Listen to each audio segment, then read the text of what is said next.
श्रोते हो, नमस्ते. आपल्या सर्वांना शुभ दिवस. श्रोते हो, या जगात प्रत्येक व्यक्तीला काही ना काही दुःख आहे. सर्व सुखी असं कोणीच नाही, कारण अनंत काळापासून दुःख सुखाचा पाठलाग करत आहे. कधी सुख लाभलंच तर ते संयमानं शांततेनं उपभोगायचं असतं, कारण दुःखाला सुखाचा आरडाओरडा हा आवडत नसतोय. आनंद साजरा करताना दुःख आसपास असतं, ते एका क्षणाची संधीची वाट पाहत असते. कधी एकदा तुमचा सुखाचा काळ संपेल आणि कधी एकदा दुःखाचं सावट तुमच्यावर तुटून पडेल, हे नाही सांगता येत. तेव्हा श्रोते हो, एक गोष्ट लक्षात ठेवा.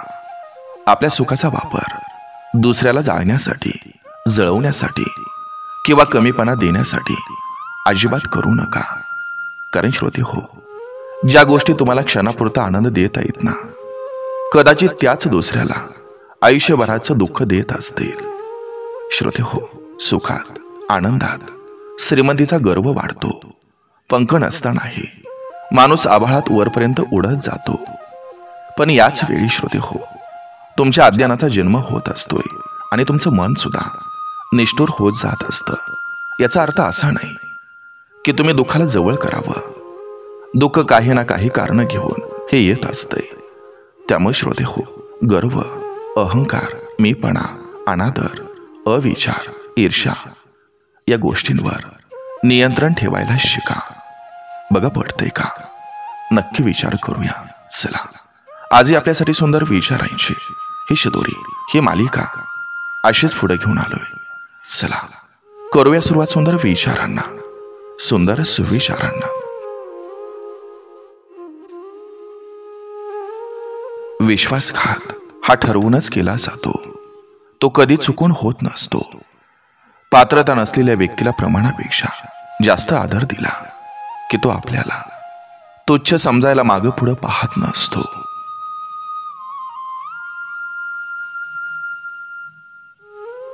दुष्काळ पडल्याशिवाय पावसाचं, गरिबी आल्याशिवाय पैशाचं आणि माणूस गमावल्याशिवाय माणसाचं महत्व कळत नसतं.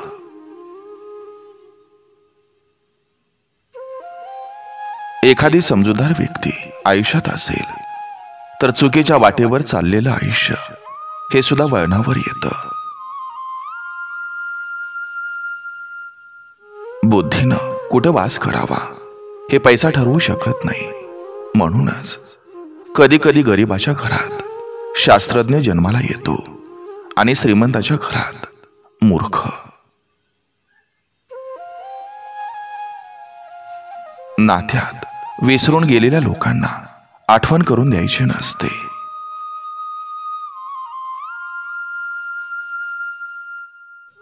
कोणावर जबरदस्ती करून काहीच पदरात पाडून घेऊ नका, कारण ओढून ताणून बांधलेली दोरी खूप लवकर तुटून जात असते. वाईट वेळ कोणासाठी थांबत नसते, पण त्या वेळेत कोण पाठीशी उभं राहिलं आणि कोण पाठीवर घाव घालून निघून गेलं, हे मात्र आयुष्यभरासाठी मनावर कोरलं जातं.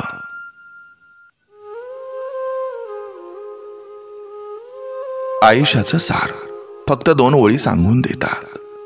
जन्माला आला म्हणजे मृत्यू येणार, तरी आपण इतरांच्या आयुष्याचं काठं मोजत बसत असतो.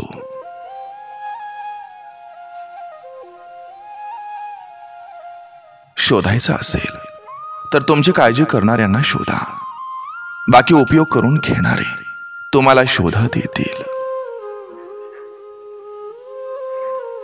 नातं एकनिष्ठ असलं की कुणाची कितीही दृष्ट लागली तरी ते तुटत नसतं.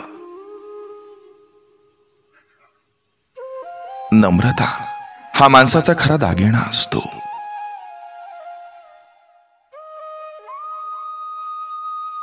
आयुष्य कठीण आहे, पण तक्रारी करून ते सोपं सुद्धा होणार नाही. म्हणून प्रयत्न करत राहा. ज्या गोष्टींसाठी आपण रडलोय त्या गोष्टी काही काळानंतर आपल्याला व्यर्थ वाटायला लागतात. तुम्ही जे करताय त्यामध्ये जर खरं आनंदी असाल तर अजिबात कोणाचाही विचार करू नका.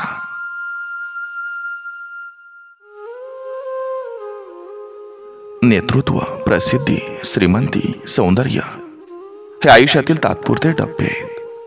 वर्तणुकीतून घडलेल्या व्यक्तिमत्वाची श्रीमंती ही ग्रॅनाइटवर कोरलेल्या शिल्पाप्रमाणे आभातीत आणि अजरामर राहत असते.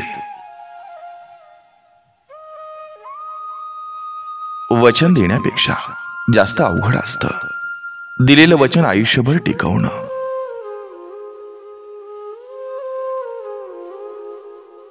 जगण्याच्या धावपळीत कितीही जोरात धावायचं असेल तर धावा किंवा जोरात चाला, पण नेहमी एका गोष्टीचं भान ठेवा की आपल्या आणि आपल्या जवळच्या माणसात जास्त अंतर पडता कामा नये. कारण आयुष्याच्या एखाद्या वळणावर त्यांची गरज भासली तर तुमचा आवाज त्यांच्या कानापर्यंत आणि मनापर्यंत पोहोचायला हवा.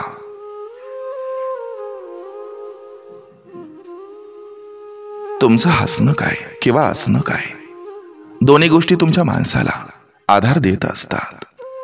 तुम्ही हसलात तर मनानं प्रसन्न होतात आणि तुम्ही सोबत असला तर ते शरीरानं कणखर बनतात. म्हणून आपल्या माणसासाठी जगा, तेच तुमची ताकद आहे. बाकी सारी मोहमाया आहे.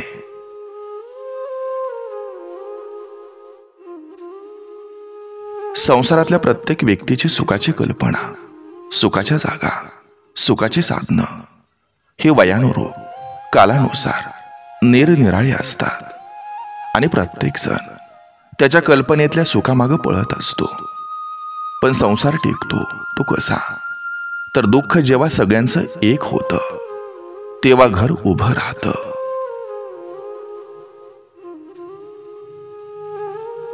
सत्य बोलणाऱ्याचं आयुष्य नेहमी खडतरच असतं, कारण तो कोणाचं नाव घेत नाही आणि त्याला जेवढं एकटं पाळलं जातं तेवढं अजून मजबूत होतो. त्याच्या पाठीशी 1000 माणसं नसली तरी त्याला काही फरक पडत नाही, कारण त्याच्यासोबत देव उभा असतो.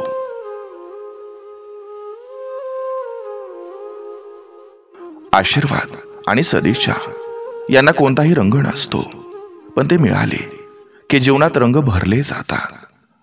मनाचं भांडवल मोठं असलं की सुखाचा तुटवडा कधीच होत नसतो.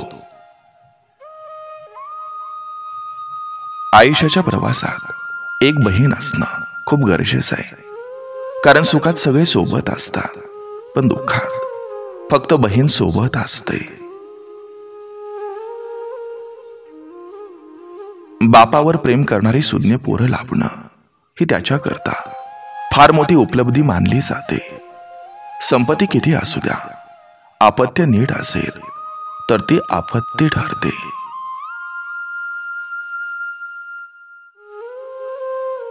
जी व्यक्ती प्रेमाला योग्य प्रकारे निभावू शकते त्या व्यक्तीला आयुष्यात कधी प्रेम मिळतच नाही.